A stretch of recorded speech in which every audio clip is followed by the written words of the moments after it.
आप भी अपने बच्चों को किसी ना किसी एकेडमी, ट्रेनिंग सेंटर या कोचिंग इंस्टीट्यूट में भेजते होंगे, लेकिन अगर इन संस्थानों का रिमोट कंट्रोल कट्टरपंथियों के हाथों में चला जाए तो क्या होगा?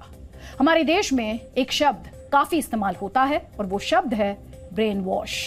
ये शब्द पुलिस भी इस्तेमाल करती है, ये शब्द आपने नेताओं को भी इस्तेमाल करते देखा है और ये शब्द राजनीतिक पार्टियां भी इस्तेमाल करती हैं अपनी सियासत के लिए। दुनिया से इस शब्द का पहली बार परिचय 1950 के दशक में हुआ था।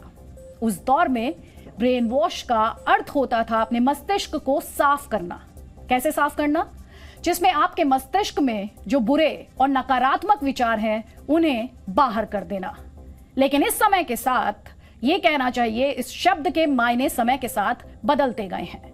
आज ये शब्द तब इस्तेमाल होता है जब कोई व्यक्ति दूसरे व्यक्ति के विचारों को प्रभावित कर अपनी सोच से उस व्यक्ति की सोच के मुताबिक खुद को ढाल लेता है। यानी इसे आप ऐसे समझिए, ब्रेन की वॉशिंग मस्तिष्क में नफरत का डेटा फीड करने के लिए होती है और कट्टरवाद का ये पूरा मॉडल इसी ब्रेन वॉश के कॉन्सेप्ट पर, सिद्धांत पर टिका है। अब सवाल ये है कि ये ब्रेन वॉश करता कौन है?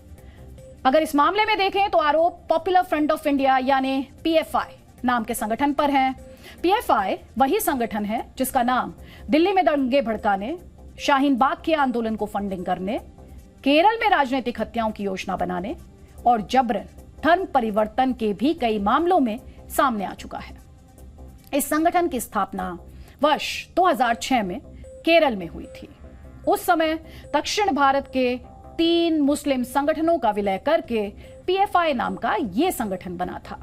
अब ये 3 संगठन कौन से थे? नेशनल डेवलपमेंट फ्रंट यानी एनडीएफ, ये संगठन केरल का था। फोरम फॉर डिग्निटी, ये मुस्लिम संगठन कर्नाटक का था। और तीसरा संगठन था एमएनपी, जो तमिलनाडु का मुस्लिम संगठन था। हालांकि ऐसे भी आरोप लगते हैं कि कई आतंकवादी गतिविधियों में जब सिमी नाम के संगठन का नाम सामने आया तो इस पर भारत में प्रतिबंध लगा दिया गया। तब इसके ऑप्शन के तौर पर, इसके विकल्प के तौर पर पीएफआई बना और सिमी के लोग इसमें शामिल हो गए। शुरुआत से ही पीएफआई पर सांप्रदायिक दंगों को भड़काने और नफरत का माहौल तैयार करने जैसे गंभीर आरोप लगते रहे हैं। वर्ष 2014 में केरल हाई कोर्ट में राज्य सरकार द्वारा जमा किए गए एक हलफनामे के अनुसार पीएफआई के कार्यकर्ता केरल में हुई 27 राजनीतिक हत्याओं के लिए जिम्मेदार थे। जबकि इसी हलफनामे में केरल सरकार ने यह भी बताया था कि पीएफआई केरल में हुई 106 सांप्रदायिक घटनाओं में किसी न किसी रोल में, किसी न किसी रूप में शामिल था। इसके अलावा वर्ष 2015 में पीएफआई के 13 कार्यकर्ताओं को उम्र कैद की सजा हुई थी। और आपको पता है यह सजा किस केस में हुई थी? यह मामला भी पैगंबर मोहम्मद साहब के अपमान से ही जुड़ा था। उस समय केरल के एक कॉलेज में एक प्रोफेसर द्वारा प्रश्न पत्र तैयार किया गया था, जिसमें एक जगह पैगंबर मोहम्मद साहब का जिक्र हुआ था।